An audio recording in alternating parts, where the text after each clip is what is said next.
Ladies and gentlemen, tugeze muri wa mwanya wa Meet Me Tonight, aho tuba dufite umutumirwa wa danje. Ntago ndi buze kumuvuga, araza gutangira twibwira. Njye mukunda kuvuga ibintu kubera ukuntu umunyamakuru akwakira muri studio ngo tujye kwakira umutumirwa witwa The Ben, aho mukanya araba twibwira. Iyi ni segment aho dutumira umuntu akatwinspiringa, akatubwira, akatugira inama. Umutumirwa wacu uyu munsi ninde? Inde? Ladies and gentlemen, this is Meet Me Tonight. Give it up for The Ben. Namashwe cyane kuri The Ben, ladies and gentlemen.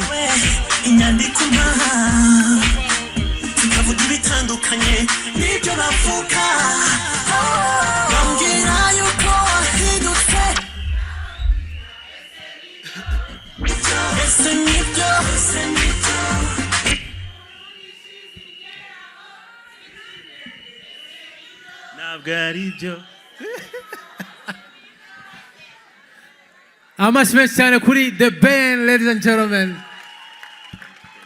Tiger B. Finally. Turakwakiriye muri Genesis, ariko mwamuhaye amashyi kugira ngo The Ben mubone bisaba kwandika email 20 zisubizwa mu minsi 15 itarenga 30. Ubwo natubwira aho muziranye. The Ben turakwakiriye. Murakoze cyane. Show wayibonye gute? Show ari nziza. Highlights yaje ni Pirate na Mushumba on top. Yeah. We enjoying the Pirate buri uramufana? Yeah. Ariko urabizi. Ndabizi byo nuko mandi kubaza. Akundi. Pirate ndamufana cyane, ngira ngo hashize nk'umwaka urenga cyangwa se almost 2 years mbibwiye Merci ko mu comedian. Obviously Mushumba is my favorite, but Pirate is also really good. Namuhaye n'ubutumwa. Amashyi cyane ku banyarwenya bacu. The Ben, iyi ni segment dutumira umuntu tukaganira ariko biri fan, umuntu akatubwira nyine ubuhamya. Twakuze tugufana hano, uramva turaba Gen Z. Ubundi watangiye umuziki ryari? Natangiye umuziki mu buryo buri professional, nawe tangiye muri 2008 irangira, nibwo nakoze amaso ku maso. Ariko kubera ko nakuriye mu rusengero, naririmbye kuva ndi muto cyane. Naririmbye ndi muto cyane. Nabaga muri korali ku myaka mito cyane. Yeah. Waririmbye muri korali muri rusengero nimba atari baga? Mu gutangira natangiriye mu rusengero umubyeyi wanjye ayobora rwitwa Post and Prophet Church. Hanyuma nza kwisanga nanone ndi mu ministry atandukanye. Hari ministry yitwaga Justified y'abajene barimbaga muri Rwanda for Jesus. Abantu bazi Rwanda for Jesus ni bakeya. Akaza ministry zitandukanye yitwa Love Ministry, zose zakoraga umurimo w'Imana. So nizo nagiye mbarizwamo cyane. Hari chorus wibuka muri icyo gihe? Ngiye buranza ama chorus menshi. Iyo nzika ni indirimbo yasohotse, uzaza ryari ngo nkubone amaso ku maso. So iyo ndirimbo normally ni indirimbo y'Imana, ariko tujya kuyisohora manager arambwira ati ubundi twege abantu bari ku isi turi itorero ry'Imana, muri make turi abageni ba Kristo. So turashema umukobwa uri representing abageni ba Kristo. But the amaso ku maso is a gospel song. Iyo ndirimbo ni gospel? Yeah. Umukobwa nayituye nayinsubiza. Iyo ndirimbo umuntu yaririmbiraga umukobwa ariko uzaza ryari, akindi ijwi ryanjye ni kumwe na The Ben Imana yanjye. Professionally watangiye 2008. Yeah. Ariko na mbere wajyagiye uririmba ari abantu batangira kuririmba bari muri high school. Yeah. Bafite indirimbo. Imyaka mito cyane twajyaga tukiri abana cyane, turi mu myaka 6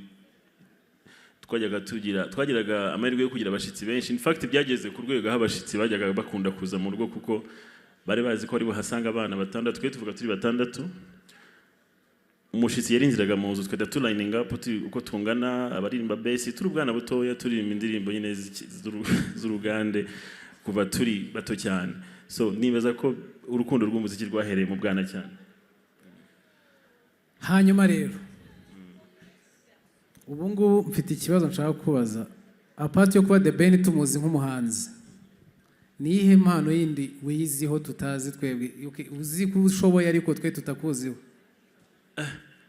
Ikindi kintu uzi gukora niba yaba atari impano ikindi kintu The Ben azi gukora ku buryo aramutse avuze ngo music nzi ibintu nibaza ko nzi utuntu twinshi nzi football nzi gukina umupira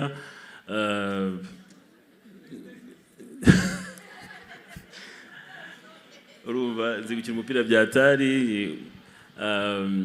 I think impano yindi nzi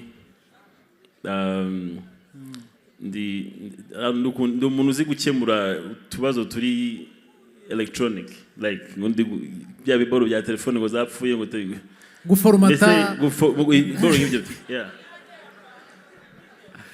Hano tugunda kubaza muri high school ni somo wumvaga? Nize biochimie abantu ngira ngo benshi harimo n'abantu twiganye nize biochimie muri groupe scolaire ya Gahini nongera no kwiga no muri apade hano Kicukiro. Wize biochimie? Yeah. Ubuse wumvaga mirihe muri ayo ngayo? Obviously leta igusha muri section yumva ko watsinze neza so naratsinze neza muri biology na chimie. Amashyi cyane kuri The Ben.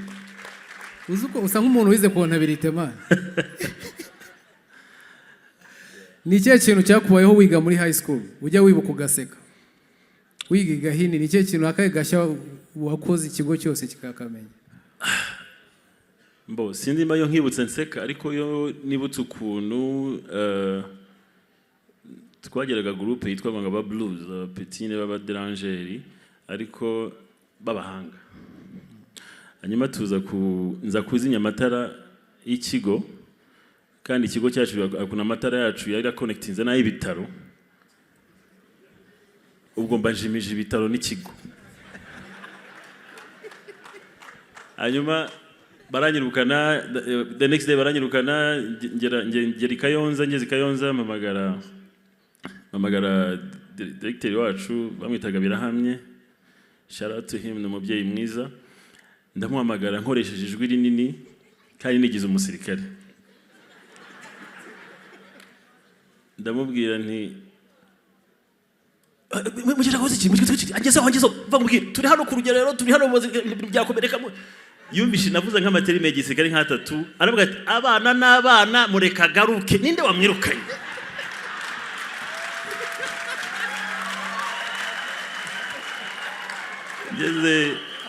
ngeze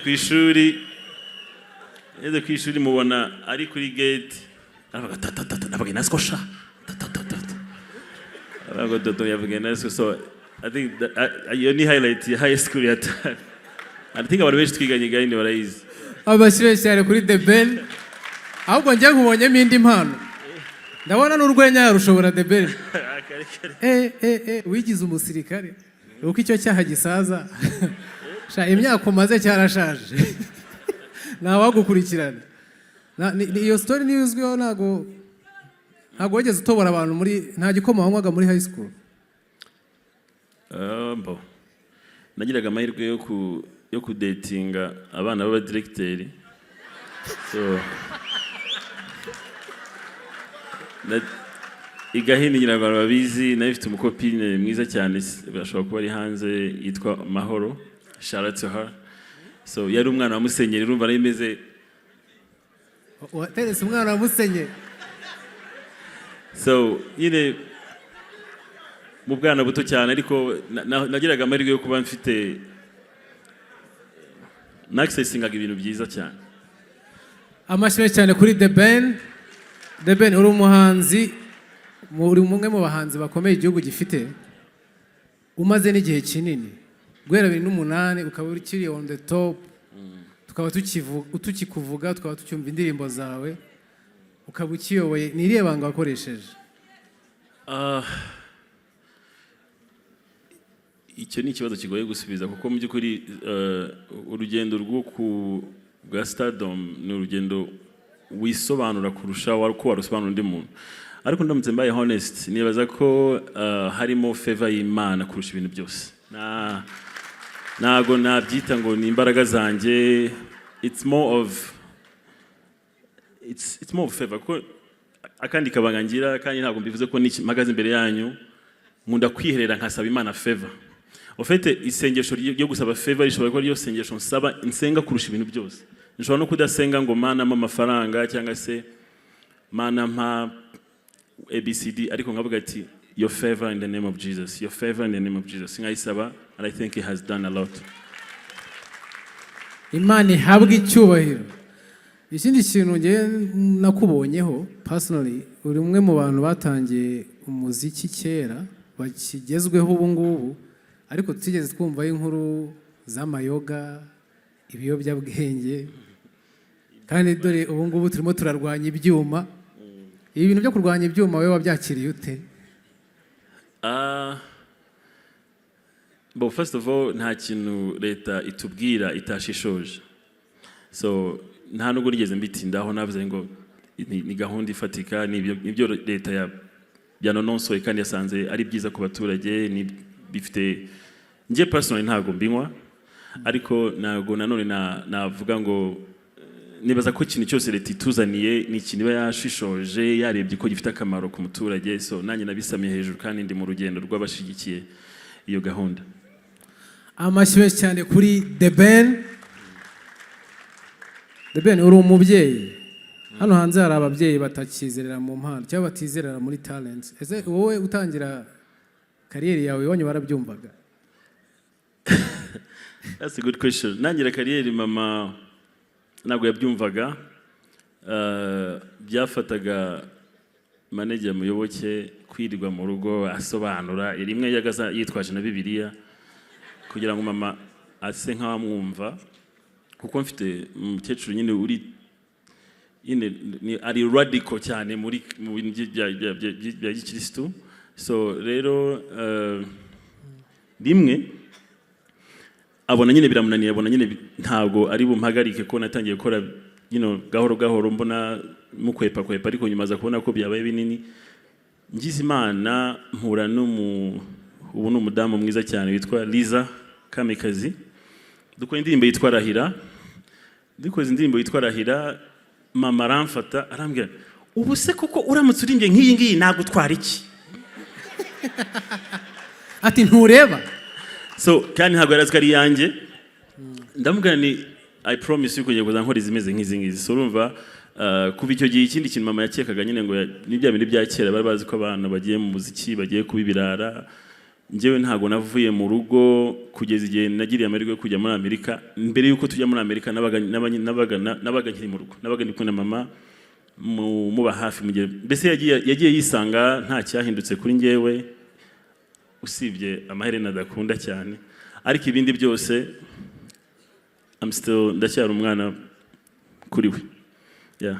Amashyi menshi cyane kuri The Ben. Impamvu nari nkwaje iki kibazo, hano hari ababyeyi batizera muri talents. Umwana wawe aramutse afashe inzira yo kuba umuhanzi, wamushyigikira?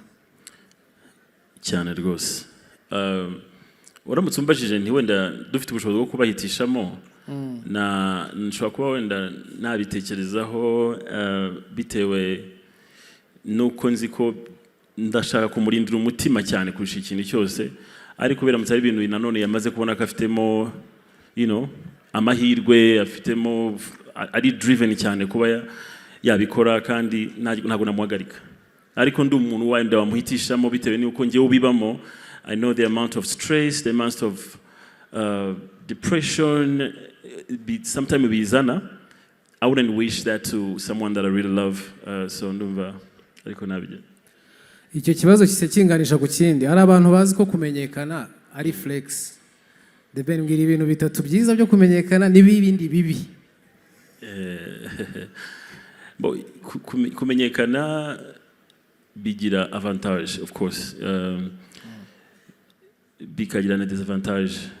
Avantages birimo obviously yuzi ko uri pushinga good values cyangwa se indangagaciro nziza kandi uri nk'ishusho kuko iyo tugiye hanze bakavuga ati the Ben yageze Kampala, the Ben yageze Tanzania, the Ben yageze kandi avuye mu Rwanda iyo ufite ahantu bihurira nuko urumva kuri gupushinga ikintu cy'igihugu cyawe, you feel good about it, and also hari imiryango myinshi ifunguka for that.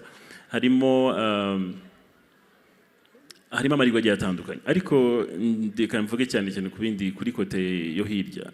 Nibaza ko ni gake cyane abantu bakeka ko I think it's time ko abantu bamenya ko we also deal with so many agony and depression and anxiety bitubaho mu buryo bugiye butandukanye, ahubwo bisaba imbaraga z'Imana cyangwa se imbaraga z'umuntu gusobanukirwa how can I deal with it mu bihe runaka kandi nkakomeza gutanga icyo ngomba gutanga, kuko bigeraho wumva ko ni Imana yagushyize muri position urimo, then ni nayo ugomba urumva Imana ntabwo igiye guha ikintu utabasha kugiringa nacyo. So nibaza ko ari uko nabisobanura. Aha, icyo kibazo ni cyiza narimbajije mu mamashyi. Ikibazo abantu benshi barakibaza ariko the Ben ndashaka kubaza aha ngaha utubwize ukuri. Abantu b'abastari bazwi cyane bagira challenge z'abantu babahamagara, bashaka ko bazamura, bashaka ko babaha collabo, ngo babasura. Ni ikihe kintu ujya bikacyakubayeho giturutse ku mufana wawe nyine ukumva kirakurenze nawe ukavuga ati ibintu ntabwo bishoboka, umufana arifata akaguhamagara saa 7 z'ijoro wiryamiye cyangwa ni byinshi gusa ikibazo ngira buriya ngewe iyo mpuye n'umufana I make sure ko muha the best moment of her or his life, but because of how much nzi neza ko mbikora meze gutyo kandi ariko mbigenza, I also try my best to avoid izo situation. Nyine kubera ko nzi ko ndi umuntu uri so weak when I meet fans bagaragaza urukundo. Remember, I've been around for so long, ntago ari ikintu wafata minenegwe, ni ikintu iyo uhuye n'umufana ukweretse urukundo, ukwereka uhita wimagina imyaka irenze 10 umaze kandi nawe amaze agushigikira. The least you can do for that person ni ukumwereka ko you recognize the love, you recognize the, you know, uburyo agukunze that long, and then ukamuha ibyo bihe atazibagirwa. Gusa nanone iyo bibaye too much nanone si byiza, so you have to have the brain yo be balancer, so it takes a lot of brain, but it works. Icyo ni icyongereza ako primaire wize he? Primaire nize ku Kinunga man. Kinunga ni mu Rwanda? Gikondo. Hano Gikondo? Yeah. Ukabuze icyo cyongereza? Nibutse ko The Ben yabaye. The Ben ugende kuri experience yawe yo guhera 2008. Ubona ari ayahe mahirwe young generation dufite mwe mutigeze mugira ariko tutari gukoresha? Menshi cyane ubu ngubu twe twatangiye ibintu bikiri muri mainstream media, radio arizo zikomeye gusa, n'ubu zirakomeye ariko zikomeranye n'ama social media n'ama Instagram. Umuhanzi utagize amahirwe yo guhura n'umunyamakuru ukomeye ashobora kuba yakora indirimbo tukayimenya twese. Urumva ngira ngo indirimbo iri gutrendinga muri minsi yitwa ngo Jundikamazi, yeah. You see that song? Yeah, performing hano. Exactly, that one. Urumva nk'iyo ngiyo nta radio irayikina ariko we all know the song. So ni muri kino gihe rero biroroshye cyane ko umuntu yatera imbere as long as ari gukora ibintu bizima. Ubu gutera imbere biroroshye. Gutera imbere biroroshye. Gusa nyine cyiza nuko watera imbere mu bintu bizima, kuko nanone hari ugutandukanya kumenyekana no gukundwa. Hari umuntu bareba ko bamushungereye, hari n'umuntu bareba ko bamukunze. So you have to understand those two. Ukabasha kubitandukanya. Ako kantu karimo message. Uko urabona mugani hari indirimbo wumva ukumva urayikunze kandi radio zitarayikina, nta interview arakora. Naye ngiye gusohora indirimbo yitwa Umuganda. Tugushaka abahanzi tuzayikorana. The Ben muri industry ya music mu Rwanda. Nuwe muhanzi iyo muhuye ugusetsa? Iyo duhuye unsetsa? ugira blague nyinshi. Bo first of all harimo Bruce, hakabamo Emi Nsengiyumva simba mumuzi. Emi Nsengiyumva muri America, very funny guy. Emi arasetsa buriya arajya avuga. Akaza na Shafi. Emi aravuga buriya. Emi yakwica. Ahubwo uzatuma tumuhostinga nimba. Emi Nsengiyumva arasetsa cyane, ahubwo you should host him. Nzamuhostinga kabisa. Nuhe muraperi wemera hano mu Rwanda? Muraperi nemera Green P. Nemera Green P kandi not because he's my brother. Ahubwo nambusumbajije kwemo Green P wemera nde? Kwemo Green P wemera nde? I think nemera Tough Gang yose. Muri gospel? Muri gospel. First of all, yubajije ikintu cyo kwemera. Honestly, me I'm a fan of the music. N'abaraperi bose ndabakunda. Nuko ba Green P banumva nyine I relate to them. Muri gospel birakomeye kuko nkunda bose. Nkunda Bambonyi, nkunda ba Daniela, nkunda Dorcas na Vestine, nkunda Dorcas na nkunda Gisubizo Ministry, nkunda True Promises. I love them. Mukanya nakubajije abantu bakwandikira ari umuntu wanyandikiye iyo abantu bamaze kumenyekana abantu bikundira ba star. Umuhanzi witwa hari umuntu watwereka amaye kuri radio, hari umuntu watwohereje ubutumwa. Umuhanzi witwa Nilon Buntu uramuzi? Yeah, ndamuzi. Mufite cyo mupfana? He's a brother in Christ. Hey, yeah. Brother, none ko yambeshye kari mubyara wawe? Twitana babyara because he's a good friend of mine. Twitana babyara, but he's a brother in Christ. N'umutipe ukunda Imana and I do the same too. Twitana brother in Christ, that's it. Hey, cyaze the Ben muhamashi benshi cyane. Hari umuntu rero twakira ibibazo nka bibiri.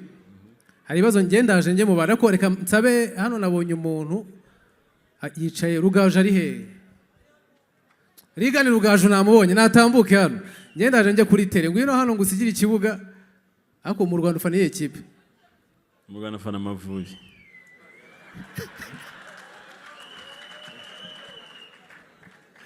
Amashyushye cyane kuri Rigan. Uyu muntu mumbariza ibibazo nka bingahe nge mu bantu mfata ibindi bibiri uko The Ben tugomba kumubaza twamubonye. Arakoze Merci nubwo ntunguye. Happy to see you, man. Same here, brother. Hari amatatu ufite ku maboko. Tuganirire utubwire hano hari iki gisobanuye iki. Mugerageze mu zoominge kugira ngo abantu bayabone. Yeah. Iyi tatu rero. Yeah. Simba bayibona neza. Iyi nashatse gushaho ingabo like ingabo shield. Nibya bintu boro bishanje ku ngabo kira bacingisha amacumu. Shield. Yeah. So ni ingabo ni stati imwe fete imanuka all the way from from the top. Yose ni ingabo. Yose ni ingabo. Okay. Yeah. Hanyuma hashobora ko hari ikintu kiri funny umaze kubona kuri Runa gitangaje cyane cyaba ari igiki gisekeje nyine akora kikagusetsa. Runa afite ukuntu yiyemera afite ukuntu kiyemera, so yo manutse ndikuza hasi nkamusanga arabanza kirya akanyereka nyine ko ngomba kumukora kugira ngo so rero yo ntabikoze kuko nanjye maze kubimenya yo nje wenda nagera muri salo nkahita wenda ngenda straight nkajya nko mu yindi handi hantu ahitarira kuko simbikoze, but then yo nje nkahita mbikora ahita abanza kundeba ngo after kuna ndeba nyine side eye nkahita nyine she has this thing yo kubanza kwiyemera mo gake, but it's cute, it's very cute. Amashimwe cyane ku mukobwa The Ben. Kibazo cyane mbere uko twakira ibyo muri public. Ben muri iyo ari 20s wari waramaze ku mustari munini mu gihugu. Hari ubuzima nyine twe abaturage basanzwe tuba utagize amahirwe yo kubamo. Ubuzima nyine bwo kugenda kuri boutique ukagura capati ukagura irindazi ukigurira mituyu bintu nk'ibyo. Biramutse bibayeho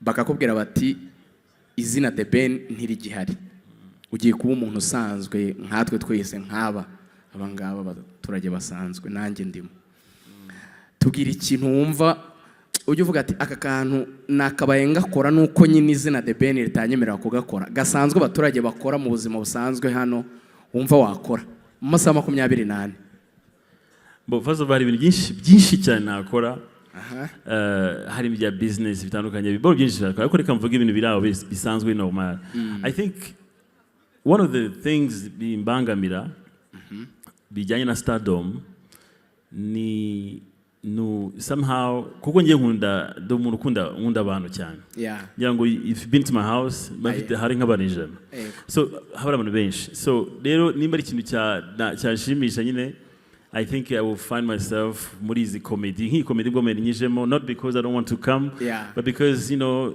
I cannot be coming here every day but you will find me in so many places kabisa you know oya ndashaka ka kantu ka ordinary mwana yinshi muturage usanzwe warya nk'igisheke wicaye ku muhanda hari utuntu nyine tw'abantu basanzwe bose mandazi yo kwa valid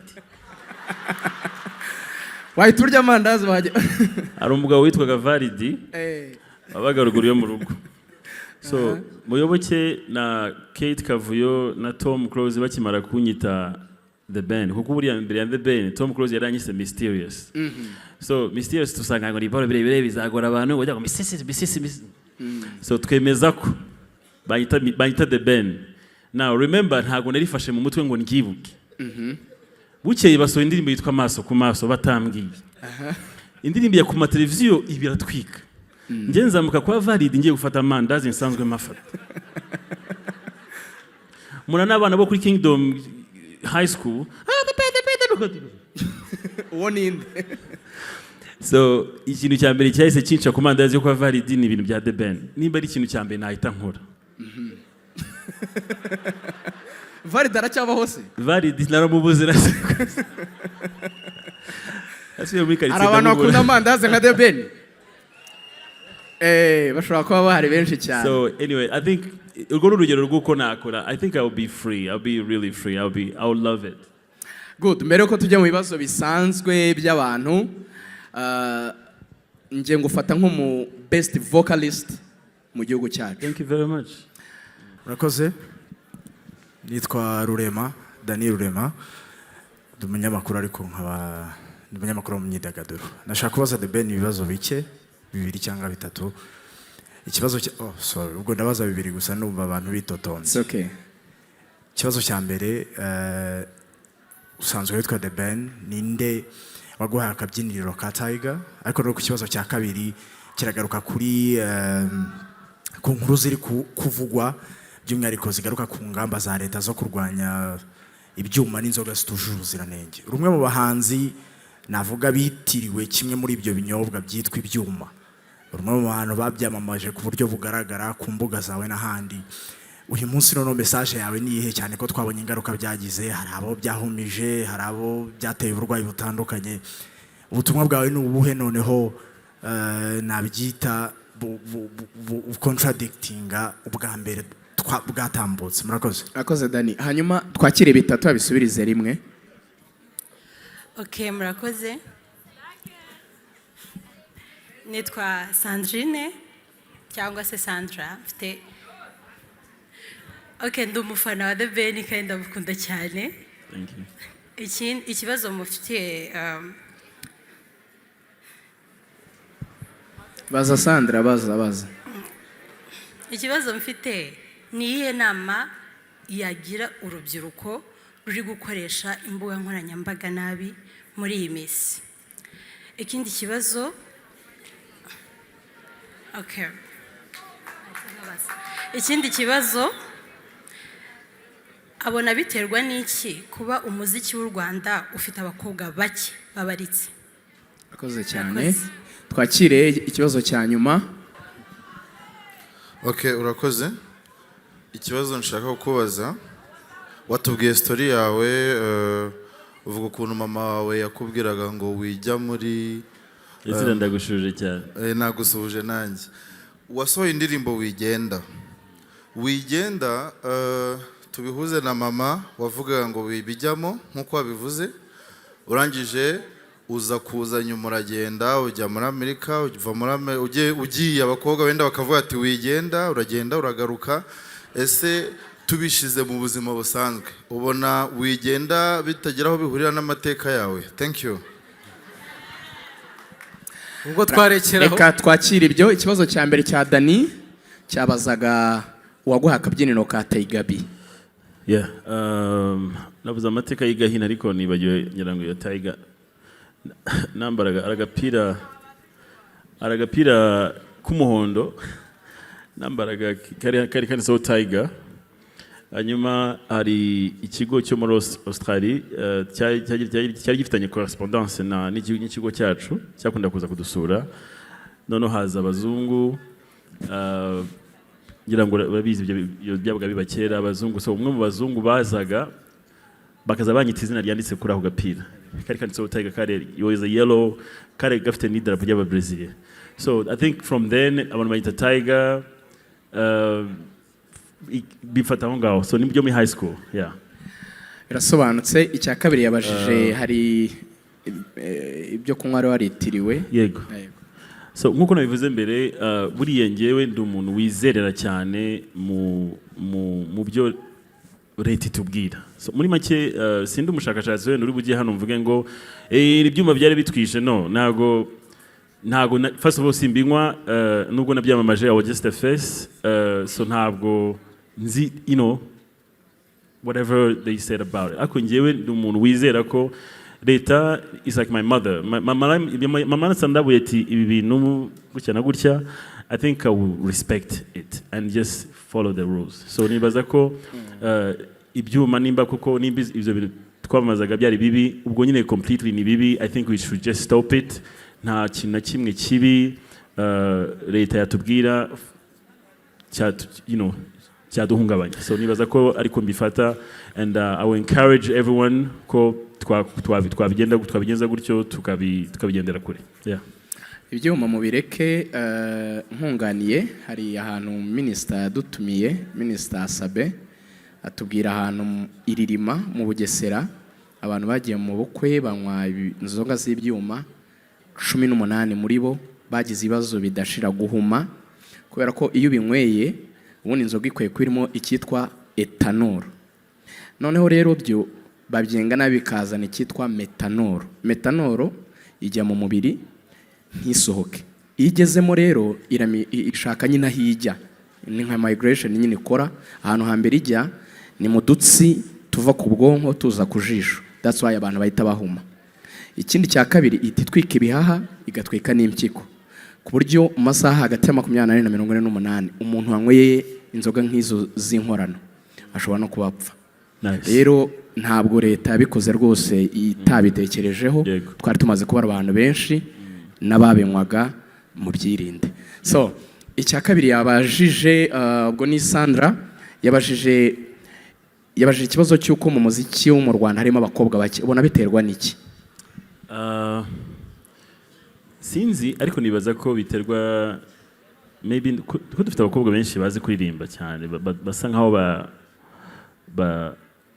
nzi abakobwa benshi bazi kuririmba, wenda industry itaramenya, ariko ugasanga uramubaza se kugitagereza kubikora ukumva nyine aracyafite ikintu kwitinya.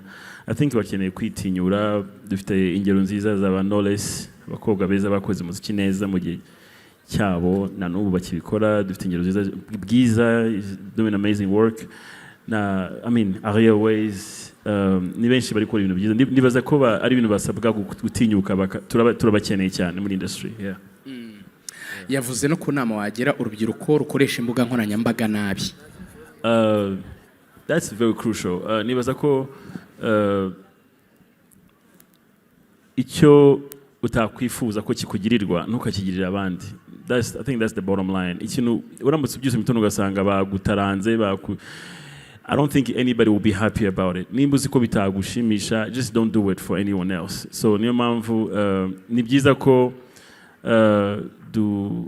dutezanye imbere. Njya mbona abama live kuri TikTok bumva ko nyine ikindi kandi nsigaye nshimishwa nacyo, by the way, abanyarwanda muri rusange bamaze kugaragaza ko they are tired of negativity. and I'm very happy for that. Abanyarwanda bamaze kugaragariza abantu batipe cyangwa se abantu ntari buvuga amazina bari negative ku bintu by'abantu bitandukanye bagenda bikora, ugasanga umuntu abyutse mu gitondo yicariye izina Bruce Melody the whole day ashaka kurikubita hasi. Rwandans are tired of that. They don't really want you. Ntabwo bakeneye kumva your stupidity, I'm sorry to say. So I think it's time yuko abantu bashigikira ibyiza, dutezanye imbere, dufashanya to be positive, because that's what's going to elevate our product. Yeah.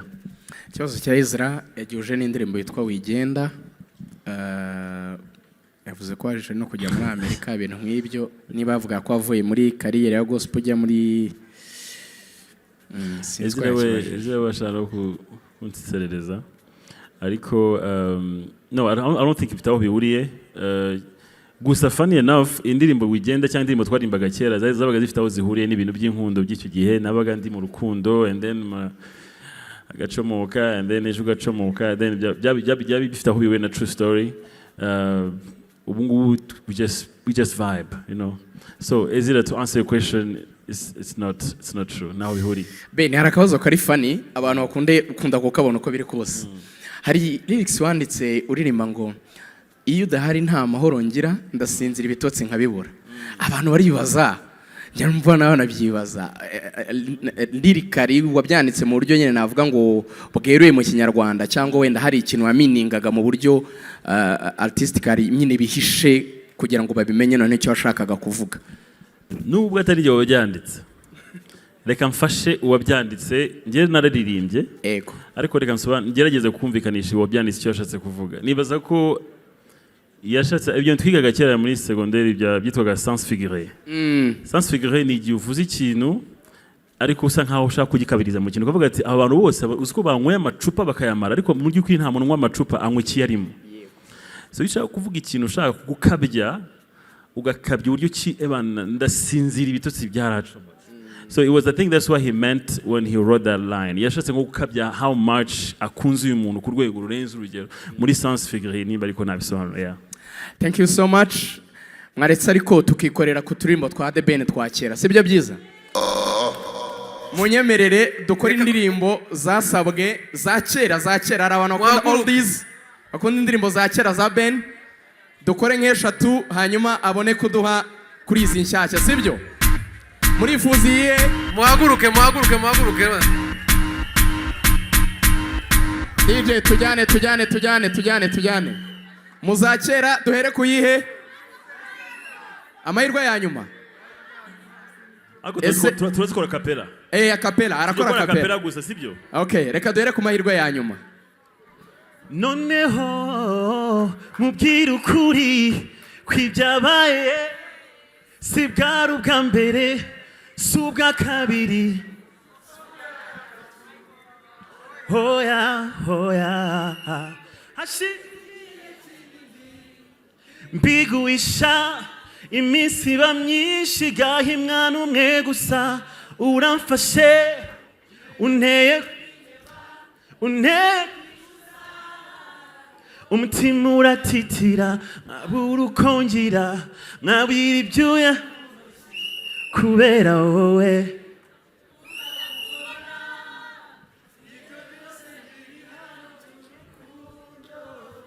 Hoya wigenda,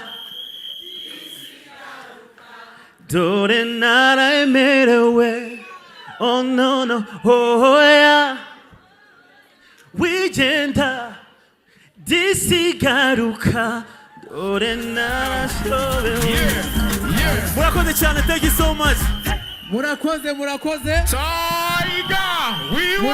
cyane. Mwe muretse twumvikane, mwe muretse ariko nanjye mbaririmbire.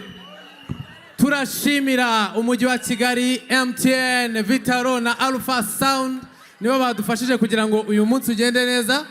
Alpha Sound nibo badufashije mu buryo bw'amatara, sound production yose. Imana ibarinde, turabashimiye cyane kuba mwabanye natwe uyu munsi. Imana ibahe umugisha. Kabukinga hongera inyana ubwatsi Kabukinga hongera inyana muzindi